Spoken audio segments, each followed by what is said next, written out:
Assalamualaikum warahmatullahi wabarakatuh. Perkenalkan, nama saya Gina Yulia Istriani dari kelas 3 C Farmasi dengan NIM 31118118104. Di sini saya akan mencoba menjelaskan mengenai cara pembuatan tablet beserta evaluasinya itu seperti apa.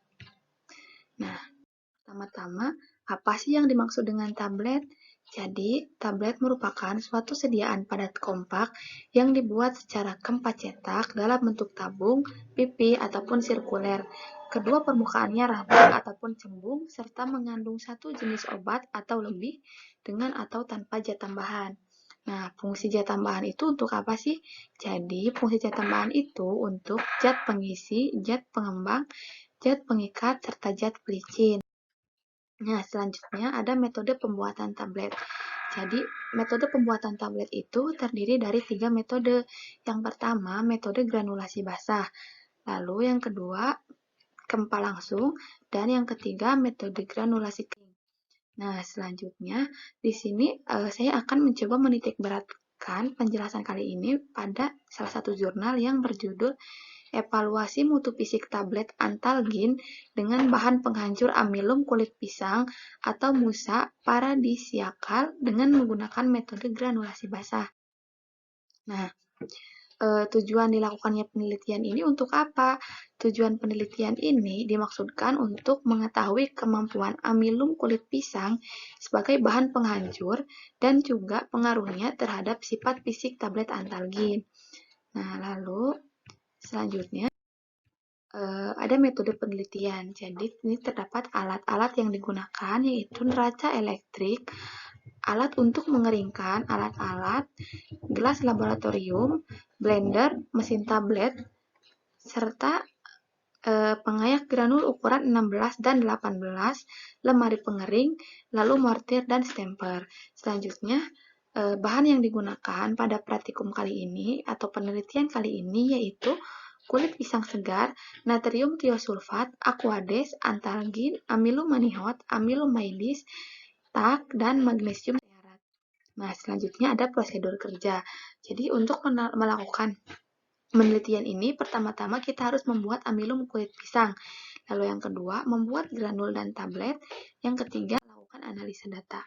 Nah, hal pertama yaitu pembuatan amilum kulit pisang.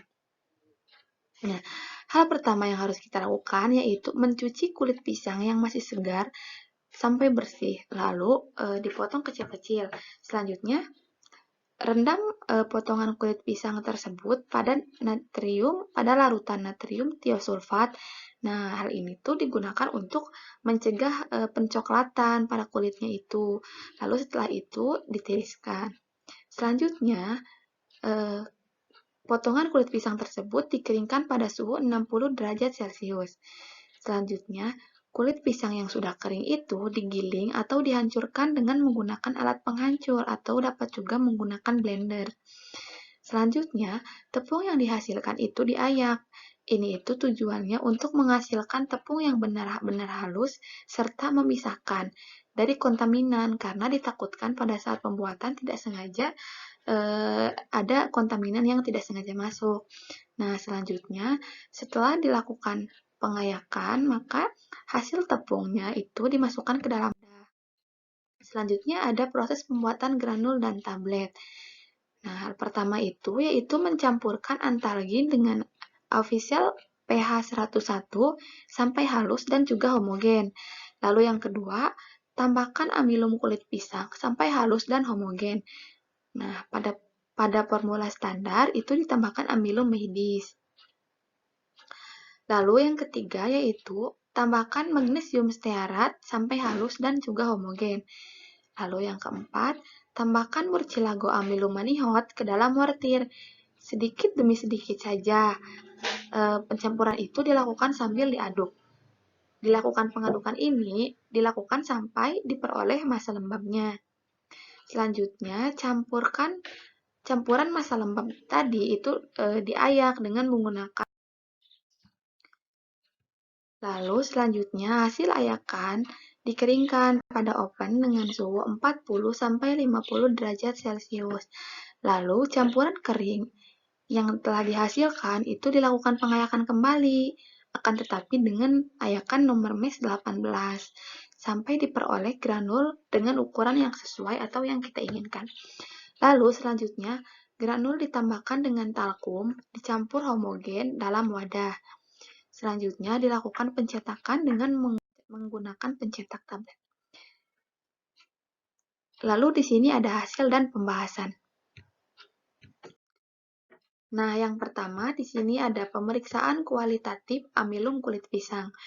Pemeriksaan kualitatif terhadap amilum kulit pisang ini bertujuan untuk mengetahui bentuk dan sifat fisik dari amilum. Hasil identifikasi dari amilum kulit pisang dengan menggunakan larutan iodina membentuk warna ungu. Hal ini disebabkan karena jumlah kandungan amilopektin lebih besar daripada kandungan amilosa. Nah, selanjutnya ada pemeriksaan fisik granul. Jadi, pemeriksaan yang dilakukan terhadap sifat fisik granul itu dapat menentukan mutu dari sediaan tablet yang dicetak. Hal ini disebabkan karena sifat fisik granul itu mempengaruhi hasil pengujian sifat fisik dari tablet. Nah, semakin kecil ukuran partikel dari granul itu dapat meningkatkan daya kohesi antar partikelnya, sehingga aliran granul itu terhambat dikarenakan granul membentuk gumpalan. Granul yang memiliki sifat alir yang baik, maka pada saat pengisian ruang pencetakan akan merata antara campuran finesse dengan granul, sehingga bobot sediaan akan seragam dan juga kompak. Lalu selanjutnya yaitu ada pemeriksaan sifat fisik tablet. Pengujian sifat fisik tablet ini meliputi keseragaman ukuran, keseragaman bobot, kekerasan tablet, kerapuhan tablet, dan waktu hancur tablet. Nah, di sini ada hasil pengujian sifat fisik dari tablet antalgin. Di sini terdiri dari beberapa formula ya, dari formula 1, formula 2, formula 3, sampai formula 4. Lalu, nah selanjutnya, dari data penelitian yang dihasilkan itu menunjukkan bahwa semua formula itu menghasilkan tablet yang memenuhi sifat fisik tablet yang baik. Nah, pada uji diameter tablet itu ada terjadinya perbedaan ukuran tebal tablet. Kenapa bisa seperti itu? Hal ini disebabkan karena adanya suatu perbedaan tekanan pada saat proses pencetakan, kualitas granul, dan juga jumlah finesse pada granul. Lalu keseragaman bobot tablet itu dipengaruhi oleh sifat alir granul dan juga kualitas dari si granul tersebut. Dari keempat formula itu menunjukkan hasil pemeriksaan kekerasan tablet telah sesuai persyaratan yang tercetak dalam pustaka. Menurut Lachman, pada tahun 1994, dia menyatakan bahwa tablet yang baik itu mempunyai kekerasan di atas 4 kg. Jadi, kekerasan tablet itu dipengaruhi oleh faktor apa saja sih? Nah, faktor yang mempengaruhi kekerasan tablet itu terdiri dari 4. Yang pertama yaitu faktor dari metode granulasi. Yang kedua, tekanan pada saat pencetakan. Lalu yang ketiga, sifat granul. Dan yang keempat, macam dan jumlah pengikat yang digunakan. Nah, selanjutnya,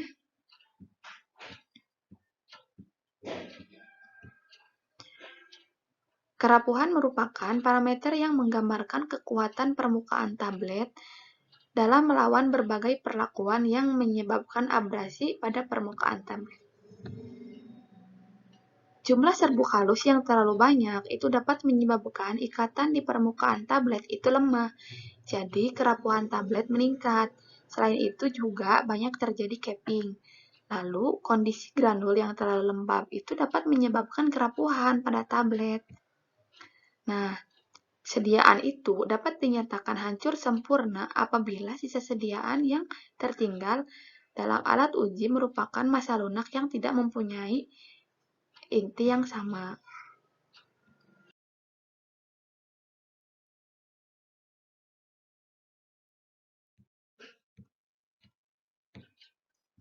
Nah, di sini pertama ada hasil dari uji kekerasan tablet. Di sini sudah sangat jelas, dari gambar ini dapat dilihat bahwa semakin banyak ditambahkannya amilum kulit pisang itu, maka akan semakin mengurangi kekerasan tablet. Di sini yang berwarna krem ini ditambahkan 15%. 15% amilum kulit pisang. Itu yang paling banyak, itu menghasilkan kekerasan tablet yang paling rendah. Nah, lalu selanjutnya ada uji kerapuhan tablet. Di sini juga sudah sangat jelas kalau semakin banyak ditambahkan amilum kulit pisang, itu maka akan mengurangi kerapuhan tablet. Di sini yang berwarna krem ini yang paling banyak, yang ditambahkan 15% dari amilum kulit pisang, itu merupakan kerapuhan tabletnya itu yang paling rendah gitu. Jadi semakin banyak ditambahkan itu dapat mengurangi kerapuhan tablet. Lalu selanjutnya ada uji waktu hancur tablet. Nah, di sini juga sudah sangat jelas pada formula C yang ditambahkan 15% dari amilum kulit pisang itu, formula C yang ini yang berwarna krem, itu merupakan formula yang memiliki waktu hancur tablet yang paling cepat gitu. Jadi waktu hancurnya itu menjadi cepat. Jadi penambahan semakin banyak amilum kulit pisang itu dapat mempengaruhi kecepatan waktu hancur tablet. Nah, selanjutnya ada penetapan kadar zat. Pengujian keseragaman zat aktif ini bertujuan untuk mengetahui keseragaman sediaan dan memastikan bahwa setiap tablet itu mengandung bahan aktif dengan presentasi yang tepat. Selanjutnya di sini ada kesimpulan. Dari pemaparan tadi dapat disimpulkan bahwa amilum yang terkandung dalam kulit pisang itu dapat digunakan sebagai bahan penghancur pada proses pembuatan tablet antalgin. Lalu, tablet dari semua formulasi yang dibuat itu dapat memenuhi persyaratan sifat fisik tablet yang baik, serta semakin banyak bahan penghancur atau tepung kulit pisang yang ditambahkan, maka akan semakin meningkat pula penurunan kekerasan dan juga waktu hancur tablet, serta meningkatkan kerapuhan tablet.